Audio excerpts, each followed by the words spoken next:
Está no ar o Saúde em Foco. Vamos falar de saúde, qualidade de vida e bem-estar.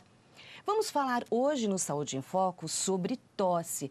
Ela irrita, ela cansa, mas é um sinal, um alerta para diversas doenças. E quem conversa com a gente hoje aqui no Saúde em Foco sobre tosse, que é um sinal, é o Dr. Matheus Baraldo, que é otorrino e veio bater esse papo com a gente. Doutor, tudo bem? Obrigada por sua presença no Saúde em Foco. Obrigado pelo convite. A gente vai falar de um tema muito recorrente no nosso consultório, no dia a dia. Principalmente nessa época do ano, né, doutor? Isso. Doutor, a tosse é um mecanismo de defesa do organismo? Mostra que alguma coisa não vai bem? Isso. A tosse é um reflexo natural da nossa via respiratória, que ela demonstra que está alguma irritação na via aérea. E ela tenta eliminar micro-organismos ou secreções que estejam obstruindo nossa via aérea. Então, é esse mecanismo para tentar expulsar alguma coisa que está incomodando a via aérea. Que está incomodando. Isso. Doutor, a tosse, ela está ligada a diversas doenças, não só relacionadas ao aparelho respiratório, é isso? Isso. Na maioria dos casos, ela está sim relacionada ao aparelho respiratório, que são as IVAs, que são as infecções de vias aéreas superiores, mas também ela pode ser um sinal de doenças de outra via do nosso organismo. De outras partes do corpo? Isso. Vamos acompanhar então algumas? A gente tem uma tela aqui no Saúde em Foco, tem refluxo. O refluxo provoca tosse ao deitar e depois de comer. Como é essa tosse do refluxo, doutor? O refluxo, geralmente o paciente vem junto com a tosse, ele tem outro sinal, que é o pigarro, ele pode relatar um amargor na boca, um azedo na boca, e é uma coisa crônica. E essa tosse, ela piora ao decúbito, ao deitar à noite. É aquele paciente que fala, eu durmo com 3 travesseiros, tenho que dormir quase sentado, tá? E isso a gente faz um tratamento para tosse, visando diminuir a acidez estomacal do paciente. Quer dizer, é um sinal de refluxo que o paciente pode estar apresentando. Mas não é, na verdade, ele se demonstra na via aérea, mas não é necessariamente um problema da via aérea, é um problema gástrico, entendeu? Relacionado a estômago, essa exatamente. Coisa toda. Doutor, agora a asma é uma tosse à noite ou após até exercícios, né, por causa do esforço? Exatamente. A asma é uma tosse seca e normalmente tem o broncoespasmo, que é o chiar no peito, que a população em geral conhece. E normalmente o tratamento é com corticoides inalatórios. Tá? E é mais em criança, em adultos, a asma acontece? É mais recorrente, é mais prevalente em crianças, mas em adulto também E pode depende acontecer. Da estação também, inverno, verão? Exatamente. O paciente que já tem uma comorbidade, que é a asma, por exemplo, nessa época do ano em que o ar está mais ressecado, ele está mais susceptível a ter crises. Certo. Agora, e a pneumonia? Parece que é uma coisa mais séria, né? Tosse com febre, fraqueza e outros sintomas. A pneumonia, em muitos casos, ela é, na verdade, uma evolução de um quadro de um resfriado, de uma gripe. E ela já deixa o paciente debilitado, um mal-estar geral, uma febre alta, uma tosse produtiva. Tá? Sim. Agora, e a rinite sinusite, que tem uma tosse também, né? Provoca tosse, rinite sinusite. Isso, exatamente. Uma coisa que eu nunca tinha pensado. Toda congestão nasal que o paciente tem, desde um resfriado, uma gripe, a sinusite, que é uma secreção mais amarelada, mais esverdeada, acontece o gotejamento posterior, que é, na verdade, o escorrimento da secreção pela garganta. E essa secreção cai na laringe e o organismo usa o reflexo da tosse para dizer, olha, sai daqui essa secreção que está me incomodando, entendeu? Certo. E a coqueluche? Tosse com um som característico? Isso, a coqueluche é mais frequente em crianças, é aquela tosse com som de cachorro que o pessoal fala, e tem que se preocupar em relação à vacinação, manter a carteira vacinal em dia. É importante, então, informar que a coqueluche tem vacina, né? Isso, tem vacina. E é importante imunizar as crianças. Exatamente. Porque é uma doença séria, né, doutor? Isso, Se tem vacina, porque é séria. Exatamente, tem que manter o calendário vacinal em dia. E a tuberculose? Tosse por mais de 2 semanas. Isso, a tuberculose já é um quadro mais importante e normalmente ele tem escarros com catarro com sangue, com raios de sangue, que leva a gente um paciente que ele vive em áreas, teve um contato com pessoas com tuberculose, que começa a ter uma febre alta, com sangue, a gente tem que suspeitar da tuberculose. A tuberculose é provocada pelo quê, doutor? É bactéria, vírus? Pelo bacilo. O bacilo, que na verdade é uma bactéria, e a gente tem que fazer um tratamento são 3 antibióticos, é um tratamento prolongado, e o paciente necessita de um isolamento, para não passar esse bacilo para outras pessoas. É contagiosa, né? É contagiosa. E acho que um problema da tuberculose e o tratamento é que as pessoas desistem, né? Melhoram e desistem. Né, exatamente. O paciente, como todo tratamento, o paciente tem uma melhora e ele para o tratamento pela metade, e isso tem até a recorrência do problema. Sim. Agora, tem a tosse seca e a tosse molhada, que falam, né? Com secreção. Vamos diferenciá-la? A tosse seca, na verdade, faz a gente pensar num quadro mais alérgico, é uma tosse irritativa. Normalmente, a tosse produtiva é a tosse com secreção ou por uma pneumonia ou por uma sinusite, tá? Agora, o quadro dessa tosse do tempo, que a tosse vem mais isolada, é bem difícil a tosse ser um sinal isolado, tá? Normalmente, ela vem com outros sinais e sintomas, dependendo da sua causa, tá? Mas, normalmente, quando ela é uma tosse irritativa, é uma tosse que a gente pensa num quadro alérgico. Num quadro alérgico. Aí, nesse caso, que tipo de medicação, doutor, que entra? Na verdade, fazer bastante hidratação da via aérea, se hidratar o corpo como um todo, para manter a via aérea umidificada. E, na verdade, em alguns casos, a gente recomenda fazer inalação, tá? E tomar antialérgicos via oral. Sim. Uma outra tosse característica, eu acho que a coisa fica mais complicada, é para quem fuma, os fumantes. É a partir de que momento que uma tosse em um fumante é preocupante, aliada a outras doenças, como essas que a gente viu? Na verdade, o fumante, ele tem sempre que conviver com aquele pigarro, com aquela coisa na garganta. E isso, o fumo em si, ele promove uma diminuição do batimento ciliar. Ah, o que é isso, batimento ciliar? Os cílios na nossa via respiratória, tem cílios que fazem um batimento para mover secreções e mover micro-organismos. E o fumante, ele tem uma irritação desses cílios e eles trabalham mais devagar. Com isso, no fumante, ele promove uma congestão maior das secreções. Por isso que no fumante tem esse pigarro, essa sensação de coisa parada na garganta e, em alguns casos, pode evoluir para alguma infecção, para alguma pneumonia. Essa secreção fica mais concentrada e com mais dificuldade para ser expelida pelo organismo. Pela diminuição dos batimentos, ele não consegue expelir com tanta facilidade como uma pessoa que não é fumante, essa secreção. Como aliviar? Existe como aliviar? O principal é cessar o tabagismo, né? Mas o fumante que não consegue parar de fumar, a gente podemos prescrever mucolíticos, que é para deixar essa secreção mais fluida, para conseguir eliminar essa secreção mais facilmente. Mais aquosa, para ela poder... Para ela não ficar tão espessa e dificultar ainda mais expelir essa secreção. Mas é um tratamento paliativo, né, doutor? Não resolve. É um tratamento paliativo. Mesmo o parar de fumar. Parar de fumar. Ou a pessoa que fuma muito tentar diminuir. Pelo menos diminuir. E uma pessoa que começa a fumar, a partir de quanto tempo ela já começa a apresentar esse sintoma dessa tosse? Isso aí é muito relativo, por causa tem a questão do tabagista, do tanto quantos cigarros a pessoa fuma por dia.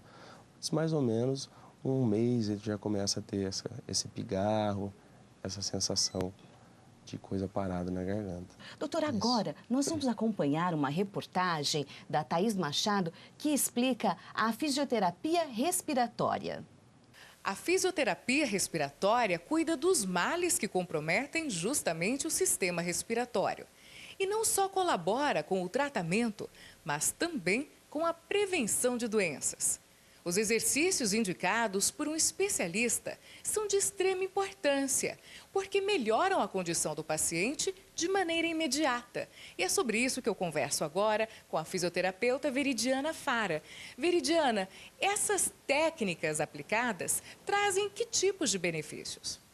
Bom, a gente utiliza diversas técnicas que melhoram muito a respiração, né, o desconforto respiratório, melhora muito o acúmulo de secreção. Então, se a criança tem uma tosse hipersecretiva, a gente consegue utilizar de algumas técnicas que conseguem remover, facilitar a remoção dessas secreções. Em casa, o que a gente pode orientar o familiar, o responsável pela criança, é utilizar nebulizadores, né, as inalações, com soro fisiológico, umidificar o ambiente, então a criança dormir com o quarto mais umidificado, porque essa época agora o tempo é muito seco, então isso que causa muito alergias e muito acúmulo de secreção e a tosse nas crianças, né? A gente tem aqui ao lado o João Pedro, que vai nos ajudar nesses exercícios. João Pedro, obrigada pela sua participação. E a Veridiana vai nos instruir agora em algumas manobras que podem ser realizadas em casa ou no local, de preferência pelos pais ou responsáveis. Já colocando a criança na posição sentada, já alivia muito a falta de ar, tá? A gente já, com esse posicionamento, a gente já consegue um conforto maior para a criança. Aí a gente utiliza, né, o que os pais podem utilizar, o inalador, sempre que a criança sentada, segura o aparelhinho de inalação aqui no rosto da criança e pede para ele, puxa o ar pelo nariz e assopra com a boquinha fazendo um bico, como se fosse assoprar uma vela. Tá? Então, fazendo esse exercício de encher o peito de ar e assoprar junto com a inalação, esse acalma a respiração da criança, melhora a ventilação pulmonar e dá um alívio imediato junto com a inalação. Uma outra coisa também caseira que pode se fazer, geralmente as vias aéreas superiores, né, que a gente fala essa parte dos seios aqui nasais, o nariz, né, fica entupido com um monte de secreção mais espessa, mais difícil de tirar. Tem uma boa orientação. Pega uma seringa, aquelas de 20 ml, que ela é grandona, enche de soro fisiológico e faz uma lavagem mesmo nas vias aéreas superiores. E com o acompanhamento de um especialista, quais técnicas são aplicadas usualmente? Tá. Bom, com a criança deitada, né, em decúbito lateral, o fisioterapeuta aplica uma pressão com uma vibração. Essa vibração ela atinge o muco, né, deixando com que ele fique mais maleável e mais fácil de ser mobilizado, ou seja, mais fácil de quando a criança começar a tossir, ele conseguir expectorar. Outra técnica, né, que é muito falada é a tapotagem. Então, aqui nas costas, a gente põe a mão em Aliás, concha. é uma técnica bastante antiga. Bastante antiga. Muita gente fala a respeito dela e muita gente até se arrisca a fazer. Sim, sim. A gente usa em alguns casos, tá? Não é que não se deve fazer, a gente usa sim. É que com os estudos, né, mais recentes, a gente sabe que essa que eu expliquei antes, ela tem uma eficácia maior. Mas a gente usa a tapotagem também. E em criança, principalmente, ela é muito mais... tem muito mais resultado do que num adulto. Uma outra técnica também, que é uma forma de percussão, é a punho-percussão ou percussão torácica. A gente põe a mão assim e percute aqui na região do tórax do paciente. A gente causa o quê? Uma onda oscilatória lá na secreção e faz com que a propriedade dele mude, fica mais maleável e mais fácil de deslocar. Tá? Então, essas são as 3 técnicas mais utilizadas para... A gente fala, né? Todo mundo fala para ficar mais fácil para a população entender, descolar a secreção, né? A gente mobiliza para conseguir fazer a criança expectorar. Vimos a reportagem da Thaís Machado sobre fisioterapia respiratória. Doutor Matheus, a fisioterapia respiratória é importante no tratamento da tosse? Isso, é muito importante, principalmente nas crianças, que elas ainda não estão com a via aérea com os batimentos ciliares completos. Então, isso para ajudar a expelir essa secreção é muito importante, principalmente nas crianças. Correto. Doutor, nós vamos acompanhar agora aqui na tela o aspecto da secreção da tosse pode indicar aí o qual é o mal que está acontecendo, né? Uhum. Então, o aspecto aquoso, claro, é preocupante? Geralmente, essa secreção aquosa clara, ela é uma coriza que, na verdade, é da cavidade nasal. E ela escorre do nariz, pela garganta. do próprio exatamente. nariz. E o paciente, quando ele tosse, ele sai pela boca, entendeu? Mas, na verdade, essa secreção aquosa, ela vem do nariz. É preocupante quando está Não, saindo? normalmente é um quadro viral relacionado ao tempo, ao ressecamento do tempo. Não é uma coisa de tomar antibiótico, se preocupar com algo a mais. Certo. Só Agora, sintomáticos. quando é amarelada e espessa, mais grossinha? Isso. Aí essa secreção começa aquosa e ela começa a evoluir para um processo de proliferação bacteriana, tá? Em muitos casos, junto com a clínica do paciente, com febre, prostração, é um resfriado que está evoluindo para uma sinusite. Aí o médico tem que ficar alerta para entrar com antibiótico terapia, se necessário. Certo. Agora, e a secreção esverdeada? Esverdeada, ele é entre essa secreção aquosa e entre essa secreção amarelada. Ela está começando a ficar mais espessa e está começando a proliferação bacteriana. Tá? Ainda não é caso de tomar antibiótico, mas tem que tomar um pouco mais cuidado, fazer um tratamento um pouco mais efetivo, com bastante lavagem nasal, com corticoterapia. Certo. E a marrom avermelhada, me parece que já é uma coisa mais séria. Uma secreção amarronzada, a gente pensa num processo por fungos, tá? Normalmente, a mucina alérgica, que é uma sinusite fúngica, ela tem a secreção mais amarronzada.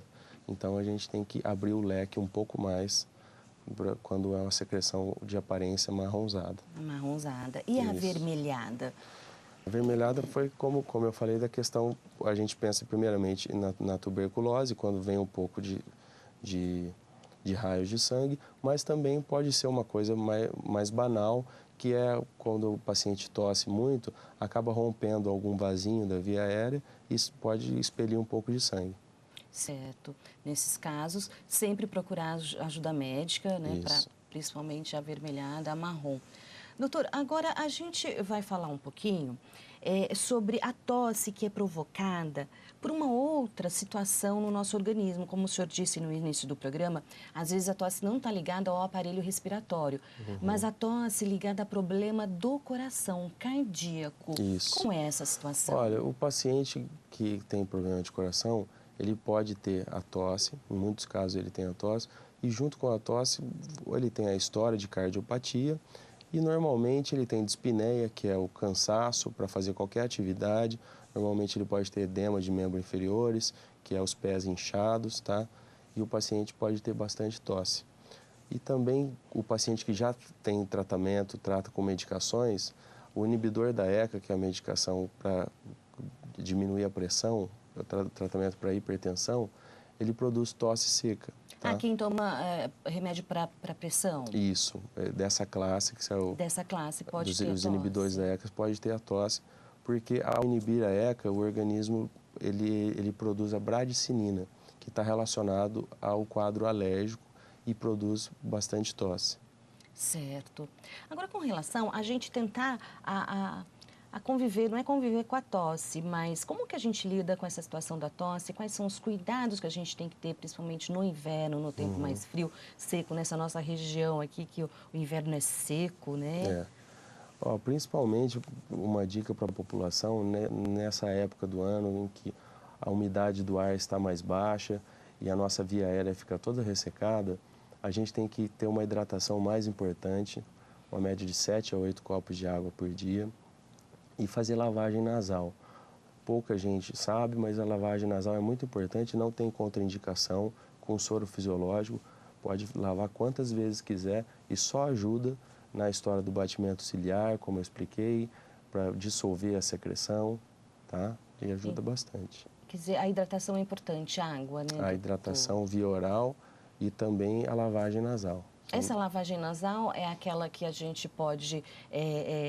tem até uns recipientes próprios para fazer essa lavagem. Tem vários. É uma lavagem com solução salina, tá? Que é o soro fisiológico. E tem vários tipos de soro fisiológico. E em alguns casos até pode fazer inalação, mas eu prefiro a com soro mesmo. E a água deve ser morna nessa lavagem ou não? É ideal que seja na temperatura ambiente, tá?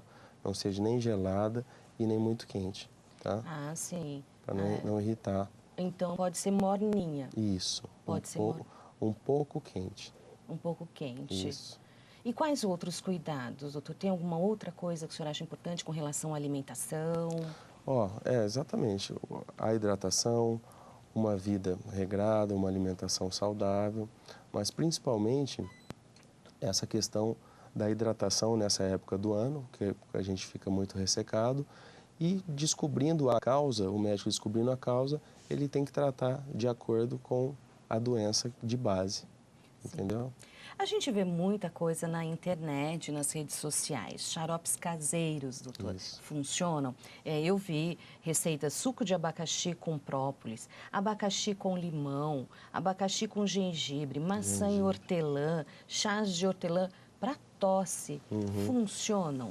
Na verdade não tem estudos que comprovem a eficácia desse tipo de tratamento. Mas, por exemplo, o gengibre, ele tem ações anti-inflamatórias. Então, ele ajuda, na verdade, na inflamação da via aérea. Com isso, diminui a irritação e a tosse diminui um pouco.